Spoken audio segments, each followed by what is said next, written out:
Halo sobat semua, jumpa lagi dengan Denbagose Channel. Semoga kalian selalu sehat. Sebelum mulai, jangan lupa subscribe, like, komen, serta nyalakan lonceng biar dapat notifikasinya update terbarunya.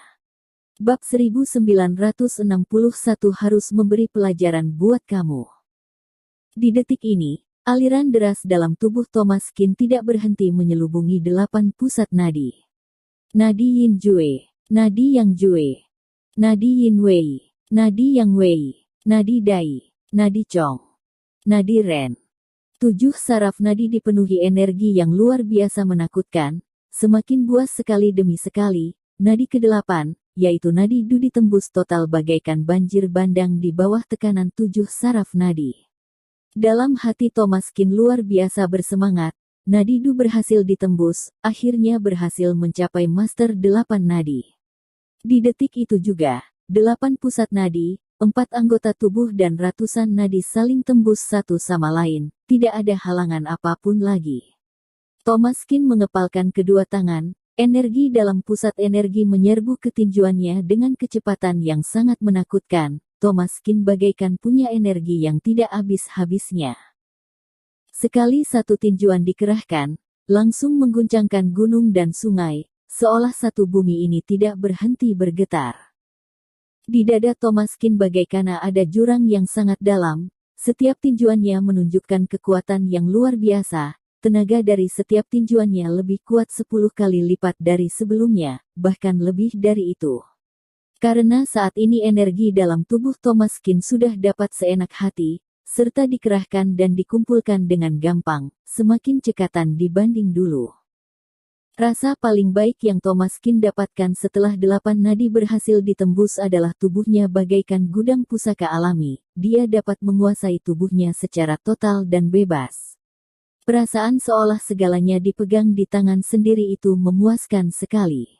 Kamu bisa melihat pusat energi yang di dalam. Kamu bisa merasakan tubuhmu ringan bagaikan sehelai bulu saja, kamu bisa merasakan setiap jurus kamu begitu sempurna. Thomas Kin kegirangan sekali, rasa ini sungguh ajaib, serta dirinya dapat merasakan kemampuan yang demikian baru benar-benar sesuai dengan sebutan Master 8 Nadi. Boom! Thomas Kin merasa dirinya benar-benar berubah total, 8 nadi saling tembus satu sama lain. Ini membuat dia bisa mengerahkan energi dalam pusat energi dengan sesuka hati. Inilah energi yang mereka tempa, energi bergerak maka segalanya bergerak dan menggetarkan segala penjuru. Kelihatannya kamu sudah berhasil, hahaha, bagus, bagus. Reihan Ling lebih bersemangat lagi dibanding Thomas Kin, pada akhirnya pil obatnya sendiri memang tidak salah, usahanya tidak sia-sia, Thomas Kin adalah kebanggaannya. Pil kuat ratusan semangat semut membuat kemampuan Thomas Kin mendapat peningkatan yang sangat besar, sudah berhasil menembus saraf nadi ke-8, dan yang paling penting adalah kemampuan terpendam Thomas Kin juga terus terbangkitkan tanpa batas, kalau bukan karena demikian, dari awal dia sudah menembusnya. Semakin besar kemampuan terpendamnya, maka kehebatan yang dapat Thomas Kin capai kelak juga akan semakin menakutkan. Jika demikian terus, kelak Reihan Ling pun tidak akan berani bilang Thomas Kin bukan lawannya. Orang ini sungguh bagaikan harimau buas, kedua mata berbinar, cahaya saripati tertampilkan dengan sempurna, bahkan Reihan Ling saja sangat berwaspada. Bagaimana? Mau bertarung? Sebentar. Thomas Kin memandang Reihan Ling dengan berseri-seri. Reihan Ling tertegun, bertarung.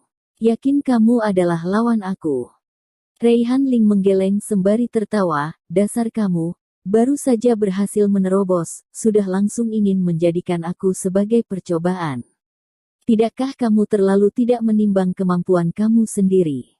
Aku sudah menerobos Master 8 Nadi selama 20-an tahun, kamu malah mau beradu dengan aku, hahaha. Meskipun aku tidak menyangkal kemampuan kamu, tapi kamu terlalu tergesa-gesa, kalau dihantam habis-habisan oleh aku. Menurutmu apakah kamu akan kehilangan percaya diri karena hal ini? Wajah Thomas Kin sangat tenang, dia sengaja menulikan telinganya, terhadap remehan Reihan Ling dia juga hanya tersenyum misterius, bilang saja kamu tidak berani.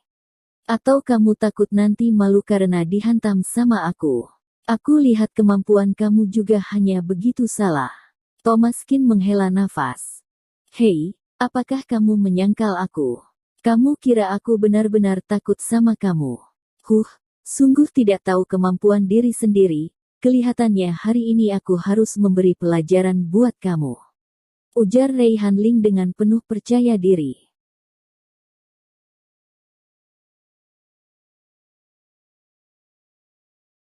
Bab 1962 Mimpi buruk di lubuk hati terdalamnya.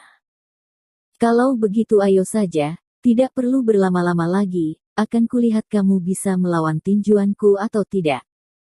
Thomaskin berkata dengan semangat, saat ini tubuhnya sudah seperti sangat haus, tangannya gatal sekali, sekarang juga dia ingin mencari lawan yang sebenarnya. Baik-baik bertarung dengan puas, dengan demikian baru dapat menghilangkan gairah bertarung dalam hatinya. Setelah melalui perombakan dari pil kuat ratusan semangat semut, tubuh Thomaskin benar-benar membangkitkan kemampuan terpendamnya secara total, bahkan menerobos Master 8 Nadi. Jadi dalam pertarungan ini, bisa dibilang Thomaskin menggunakan dua cara sekaligus, kemampuannya mengalami peningkatan yang tinggi sekali. Terhadap lawan seperti Rei Hanling, bagaimana mungkin Thomaskin akan melepaskannya?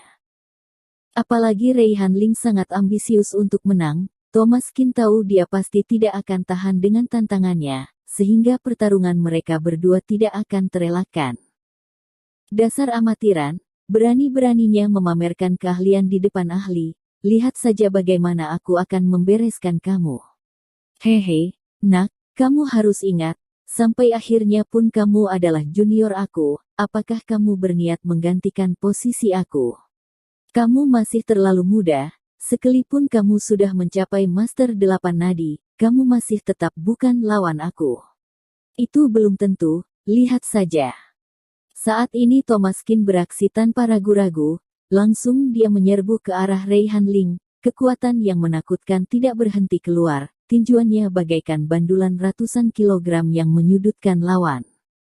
Serangan Thomaskin sangat dahsyat, oleh karena itu dia juga sangat ganas. Dengan energi yang luar biasa bengis menekan Rei Hanling. Cara ini membuat Thomaskin mendapatkan keuntungan besar. Terhadap serangan Thomaskin yang membabi buta, air muka Rei Hanling perlahan menjadi serius. Pepatah mengatakan anak muda unggul karena punya tenaga yang lebih kuat. Thomaskin benar-benar seperti seekor benteng, membuat Rei Hanling kehilangan kesempatan untuk menyerang dulu, hanya bisa tidak berhenti membalas serangan Thomaskin, karena semakin kelelahan, serangan kedua orang itu semakin sedikit, sebaliknya Rei Hanling memilih taktik peningkaran, mundur sebagai bentuk perlawanannya. Ini bukan gaya kamu, kalau begitu terus, tidakkah kamu akan kalah? Apakah karena tidak berani melawan habis-habisan? Mana kepercayaan dirimu? Mana energi kamu? Awalnya merasa kamu masih lumayan hebat, sekarang kelihatannya hanyalah orang yang tampak hebat tapi sebenarnya tidak berguna, hahaha. Perkataan Thomaskin semakin menantang Rei Hanling. Sialan, harimau tidak mengeluarkan wibawa yang sebenarnya, dan kamu malah benar-benar menganggap aku kucing yang sakit. Energi Rei Hanling menyerbu ke atas. Awalnya masih berpikir untuk bertarung biasa saja dengan Thomaskin, tapi sekarang kelihatannya anak ini benar-benar serius bertarung dengannya. Tidakkah ini sama sekali menganggap enteng dirinya? Seperti ini masih bisa dibiarkan. Seorang pejuang boleh dibunuh, tetapi tidak boleh dihina. Rei Hanling tidak mungkin akan menundukkan kepala mengalah. Saat ini dia mulai beradu tinju dengan Thomaskin. Setiap tinjuan merupakan pukulan yang kuat, keduanya saling berganti-gantian tinju dengan penuh semangat. Akhirnya sampai pintu kayu pun rusak oleh mereka, medan perang pun beralih ke luar ruangan. Dengan di bawah badai salju, keduanya melakukan pertarungan yang menentukan ini. Bagi Thomaskin dan Rei Hanling, pertarungan ini bisa dibilang sangat penting, yang satu ingin membuktikan kemampuannya semakin kuat setelah penerobosan. Satunya lagi adalah karena tidak ingin mengalah, bagaimanapun merupakan generasi paman guru leluhur Gunung Kunlun, kalau kalah dengan junior sendiri, tidakkah memalukan sekali? Kalau kelak diketahui para junior Gunung Kunlun yang iein, tidakkah akan tertawa terbahak-bahak? Demi hal ini tidak terjadi, Raihan Ling harus melawan Thomas Qin mati-matian sampai akhir. Perang, perang, perang. Tinjuan Raihan Ling mendarat dengan kuat, bagaikan hujan badai yang deras. Untuk satu hal ini Thomas Qin memang sudah terlalu memandang remeh Raihan Ling, daya juangnya sama sekali tidak lebih lemah dari dirinya. Orang tua yang sudah berusia lanjut ini malah memiliki fisik dan energi yang sama dengannya, ini yang membuat Thomas Qin terkejut. Tapi bagi Raihan Ling, Thomas Qin adalah mimpi buruk di lubuk hati terdalamnya.